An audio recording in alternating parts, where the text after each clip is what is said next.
Assalamualaikum warahmatullahi wabarakatuh.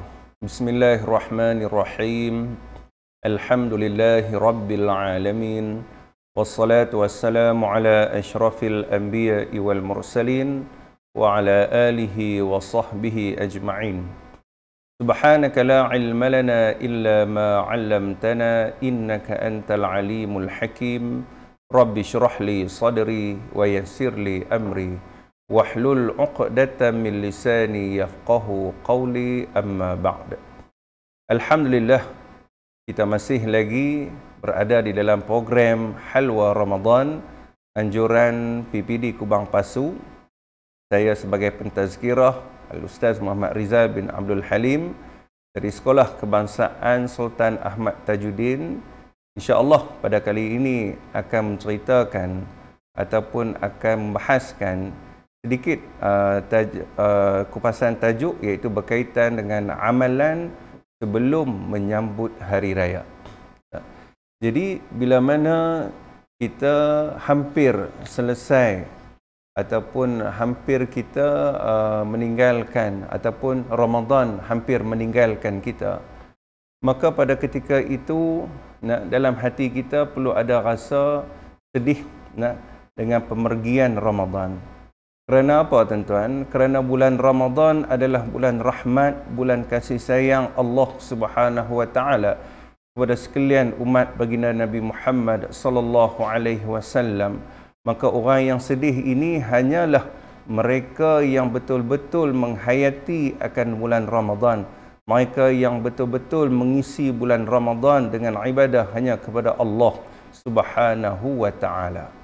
Maka sebab itulah bila mana berakhirnya Ramadan dan pada malam ketika mana pada esoknya adalah merupakan hari raya Aidilfitri, maka janganlah kita meninggalkan amalan ketika mana kita nak menyambut hari raya Aidilfitri.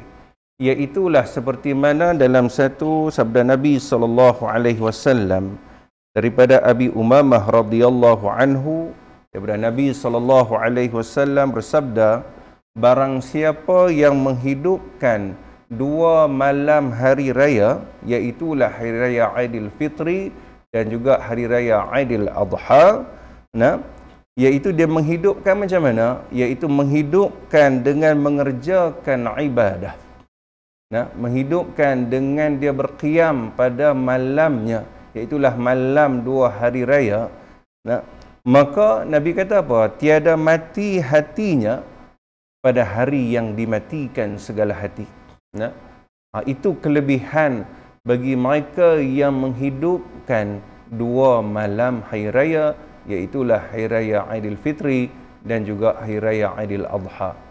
Sebab itu kalau kita tengok, kebanyakan umat Islam, bila mana mereka mendengar pengumuman hari raya, maka pada malam itu mereka rasa tak perlu dah buat apa-apa amalan. Bahkan seolah-olah bila mana Ramadan itu pergi meninggalkan mereka, maka begitulah amal ibadah yang lain pun, yang mana pada malam, pada bulan Ramadan mereka bersungguh-sungguh dalam melakukan ibadah. Bila mana tibanya malam hari raya, terus mereka meninggalkan segala amal soleh. Kenapa? Kerana bagi mereka tidak ada lagi ganjaran pahala yang berlipat kali ganda pada bulan Ramadan, kerana sudah pun masuknya 1 Syawal. Jadi hakikatnya mereka terlupa ataupun mereka tidak melihat akan pada satu hadis Nabi SAW seperti mana yang telah disebutkan tadi, iaitu Nabi kata, barang siapa yang menghidupkan dua malam hari raya, itu Aidilfitri dan juga hari raya Aidil Adha, maka Allah Ta'ala akan hidupkan hatinya pada ketika mana hati-hati yang lain sudah mati. Macam mana yang kata Allah telah hidupkan hatinya pada ketika mana hati-hati yang lain sudah mati? Iaitulah bila mana seseorang itu mendengar akan seruan azan tapi tidak dipedulikan. Dengar orang pergi majlis ilmu tak dipedulikan juga. Nah, begitulah juga bila mana diberikan nasihat kepada dia, nah pun dia buat tak indah sahaja, maka orang yang macam ni hakikatnya hatinya sudah mati. Bila dibacakan Al-Quran pada dia, bahkan jiwanya rasa resah, nah maka orang ini hakikatnya hati dia sudah mati. Bila mana hati dia sudah mati, yang tinggal hanya jasadnya sahaja. Nah, maka seolah-olah macam kalau kata bahasa yang kurang enak didengar, seolah-olah macam mayat hidup. Nah, hidup di dunia ni seolah-olah macam mayat hidup sahaja. Yang mana di dunia ini hanya jasadnya sahaja yang hidup, tetapi hakikatnya hatinya telah lama meninggal dunia. Tetapi hakikatnya bagi orang yang beriman dan juga yang beramal soleh, nah, bila mana hati mereka itu hidup, nah, jasad mereka masih lagi ada di dunia, maka apabila mereka mendengar seruan azan, maka mereka segera untuk pergi menunaikan salat secara berjemaah. Bila mana mereka mendengar akan ayat-ayat Allah, maka gemetar hati mereka, nah, rasa tenang jiwa mereka. Begitulah juga mereka gemar untuk hadir majlis-majlis ilmu. Begitu juga mereka cukup sangat gemar pada mendengar nasihat. Maka orang yang macam ini, iaitu mereka yang hatinya masih lagi hidup. Bila mana hati ini masih lagi hidup, tuan-tuan, insya-Allah, mudah-mudahan maka matinya itu dalam keadaan husnul khatimah, pengakhiran yang baik. Tetapi bagi mereka yang hatinya dah mati, nah, yang mana tinggal jasad sahaja yang hidup, maka hakikatnya mereka ini mendapat su'ul khatimah, pengakhiran yang tidak baik. Maka dibimbangi, nah, hati mereka itu mati sampai bila? Sampailah jasad mereka pun telah mati juga. Maka ini yang sangat kita bimbangkan. Sebab apa, tuan-tuan?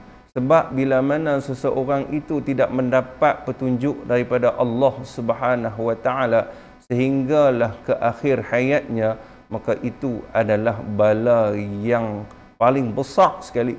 Nah, berbanding dengan bala yang mana diberikan oleh Allah, sebagai contohnya orang kata apa, dengan musibah banjir ke, nah, dengan ribut taufan ke dan sebagainya, gempa bumi ke. Hakikatnya ujian ataupun bala yang paling besar sekali, iaitulah di mana Allah Ta'ala matikan hati-hati kita, yang mana kita tidak dapat lagi mendapat petunjuk daripada Allah Subhanahu wa Ta'ala. Jadi maka bila mana kita nak hati kita ini hidup sampai ke akhir hayat kita, maka jangan lupa untuk kita mengamalkan akan hadis Nabi SAW ini, iaitulah kita bangun qiyam, beribadah kepada Allah dengan bersungguh-sungguh pada 2 malam hari raya, iaitulah hari raya Aidil Fitri dan juga hari raya Aidil Adha. Begitulah juga amalan yang seterusnya, seperti mana yang disebut oleh baginda Nabi SAW, barang siapa membaca subhanallah wa bihamdih pada hari raya berapa kali? 300 kali. Kemudian dihadiahkan bagi orang yang sudah meninggal dunia daripada sekalian muslimin. Dia baca subhanallah bihamdih itu 300 kali. Kemudian dihadiahkan kepada sekalian muslimin yang telah meninggal dunia, maka dimasukkan di dalam tiap-tiap kuburnya. Tiap-tiap kubur sekalian muslimin itu 1000 nur, iaitulah 1000 cahaya, dan dijadikan Allah baginya dalam kuburnya 1000 nur pula apabila mati ia. Itu dia. Jadi macam mana yang kata hakikat 1000 nur, 1000 cahaya ni? Wallahu alam, kita pun tak tahu. Kalau kata kita ni, kalau kata dalam rumah kita ke ada 1000 lampu, tu dia cerah. Tak tahu nak abang lah. Tu kalau kata 1000 lampu. Kalau kata dalam kubur macam mana yang kata 1000 nur, 1000 cahaya itu, wallahu alam. Tapi Begitulah dia punya kelebihan bagi orang yang mengucapkan subhanallah wa bihamdih 300 kali, iaitulah pada hari raya Aidilfitri. Nah, baik. Kemudian begitu juga sabda Nabi SAW, barang siapa membaca pada tiap-tiap daripada 2 hari raya, dibaca apa? La ilaha illallah wahdahu la syarikalah, lahul mulku wa lahul hamd, yuhyi wa yumit, wa huwa hayyul la yamut, biyadihil khair, wa huwa ala kulli syai'in qadir. Berapa kali? 400 kali. Nah, 400 kali itu bila? Dahulu daripada semayang hari raya. Nah, sebelum semayang hari raya, dia baca ayat ni dulu, nah, sebanyak 400 kali, nescaya, apa kelebihannya? Nescaya dikahwinkan dia oleh Allah Ta'ala akan 400 hurul ain. Nah, iaitu 400 bidadari, dan seperti ia memerdekakan 100 hamba sahaya dan diwakilkan Allah Ta'ala, dengan dia akan malaikat diperbuatkan baginya beberapa dusun dan ditanamkan baginya beberapa pohon kayu hingga hari kiamat.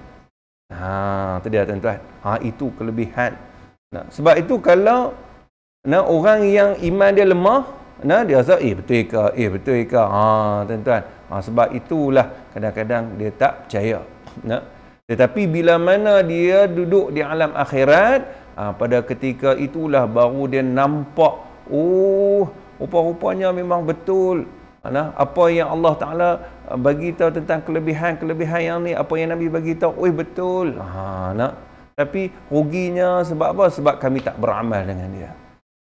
Sebab itulah orang yang mana hidup di dunia kurang melakukan amal soleh, maka dia hidup di akhirat sentiasa dia dalam keadaan penyesalan yang amat sangat. Kerana apa?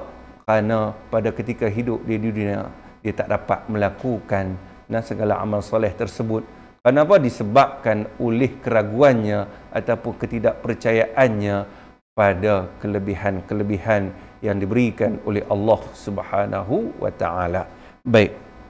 Sebab itulah pada amalan ini, kata Zuhri, tiada aku tinggal membaca akan dia masa aku dengar akan dia daripada Anas radhiyallahu anhu. Dan kata Sayyidina Anas, tiada aku tinggal akan dia, ini akan membaca ayat ini masa aku dengar daripada Rasulullah sallallahu alaihi wasallam. Sekali lagi saya ulang apa ayat dia? La ilaha illallah wahdahu la syarikalah, lahul mulku wa lahul hamdu yuhyi wa yumit, wa huwa hayyun la yamut, biyadihil khair, wa huwa ala kulli syai'in qadir. 400 kali. InsyaAllah. Jadi mudah-mudahan dengan sedikit perkongsian ilmu pada kali ini dapat meningkatkan iman dan taqwa kita kepada Allah Subhanahu wa Ta'ala, bahkan meningkatkan lagi amal soleh kita kepada Allah Subhanahu wa Ta'ala. Mudah-mudahan kita termasuk di kalangan mereka yang beruntung di akhirat kelak, bukan di kalangan orang-orang yang rugi, bukan di kalangan orang yang menyesal kerana tidak mengambil peluang untuk melakukan segala amalan-amalan yang Allah Ta'ala redai. Jadi insya-Allah setakat itu dahulu daripada saya. Saya sudahi dengan wabillahi taufiq wal hidayah. Wassalamualaikum warahmatullahi wabarakatuh.